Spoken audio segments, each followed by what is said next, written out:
Apple is reportedly going to be working on a partnership with Google, which is, of course, an unlikely pairing. These two companies are fighting all the time. I think once your company gets above a trillion, dollar market cap, essentially you're just a competitor to every other trillion-dollar market cap company, unless you're in a completely different sector, right? So, maybe Saudi Aramco or whatever is a gas company and not a competitor here. But when you're in tech, these guys are usually fighting, right?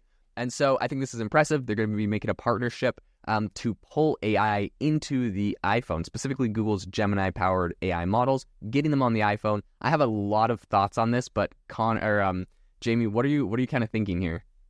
It is interesting because, Google does have their own, the Google Pixel phones. I don't know why they wouldn't keep that, intellectual property to their own devices, but, everyone does have an iPhone, so they're kind of. This episode is brought to you by Shopify.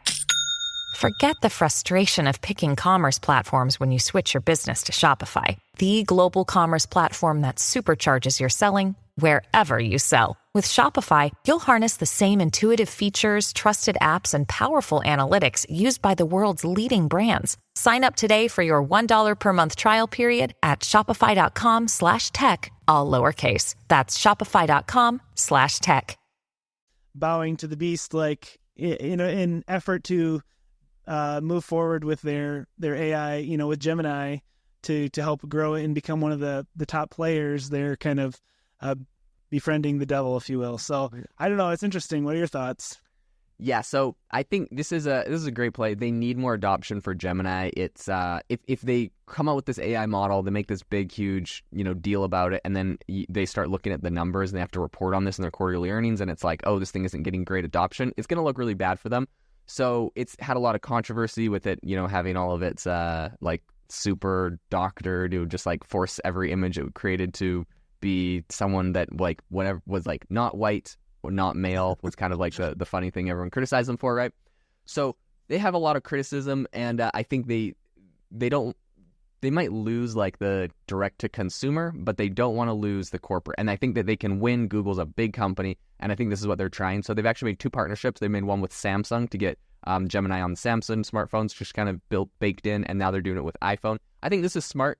There is precedent for this too, by the way, with Google making these deals with Apple. I think right now Google pays Apple $8 billion a year to be the default browser on Safari on iPhone. So I think they pay a lot for these licensing deals. Now here, this is probably, I think, going to start reversing where Apple's actually going to be paying Google for this. Google, of course, wants more adoption, so maybe they'll give them a sweetheart deal. But Apple, I think, needs this because we're coming at a time where Apple, they kind of played coy. They were kind of no, look, we're just being really thoughtful about how we roll out AI. But I think it's becoming obvious that they may not have, well, obviously, if they're making this deal, they don't have an LLM, OpenAI, ChatGPT competitor.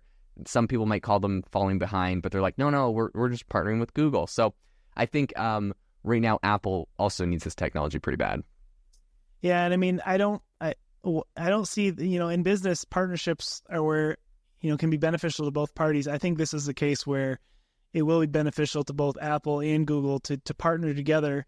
I'd be curious to see, how, what in what ways they implement AI, onto the phones. I don't think it'll be, I think it'll be pretty basic, I guess is what I'm saying, specifically until NVIDIA jumps in and starts doing their AI chips, and then, you'll come out with the, iPhone 16 AI version with the NVIDIA chip, where they can do more powerful processing. But I think it'll be probably pretty basic, but still usable for the average person. What do you think, Jaden?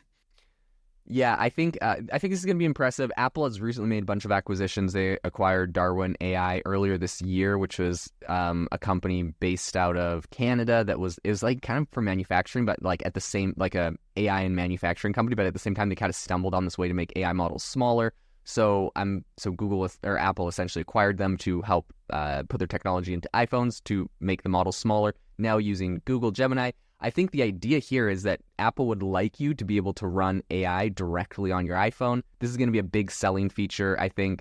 No longer do you have to worry about security risks, privacy risks of sending your data over to some other foreign place. you have it all directly on your device. I think a lot of people are going to like this, and I think that's kind of how Apple's going to play to Apple's strengths. So they're like, look, like we may not have come out with the models, but we have the device that will let you run the model directly on your device and use it. And I think this is going to be their big selling feature. Now, talking about that and talking about AI hustle, how you actually make money from this, I've had so many different ideas, but one of the big ones I keep coming up with, and of course, this is all to be determined as Apple makes these announcements, but I think it's important for people to be aware of and thinking about, is what does a world look like when you can start creating, let's say, apps or other tools where the AI is run directly on device? What are those apps going to look like? Because Apple's obviously going to be like, look, you can do these cool things, but like, because it's also secretive, like there's not going to be a lot of people that are doing those things. And so early adopters will be the winners. So if you're in software, if you're in apps at all, I would say start thinking about what you can create that like gives benefit to people by running AI models directly on the phone. I think there's going to be some big winners that come out of that space. Yeah, speaking of which, I'm trying to think of what it was called. I think it's called something like with a monkey. Someone has just released like, it's an AI phone. It kind of looks like it's straight out of the 80s, but it's like an orange color. Oh, the rabbit. Rabbit, yes. Yeah. So it's basically taking the mobile phone, and the idea that he's trying to sell is that it's connecting your apps. So like if you want to book a trip, say, book me a trip to Florida, just book my hotel and everything, and then it connects all the different apps together. So it'll actually take action for you in booking the app. So I could see, with a phone, if you can use AI, make an AI app to connect different ones together. Specifically, I think, booking or emails, things like that. I feel like that's where the big power is going to be, is to be able to shorten the amount of work needed by the person to take an action. So we'll see where that goes. But yeah.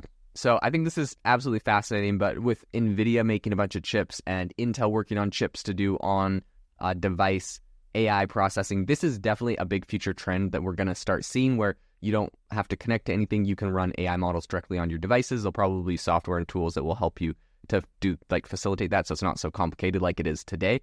But this is something super exciting.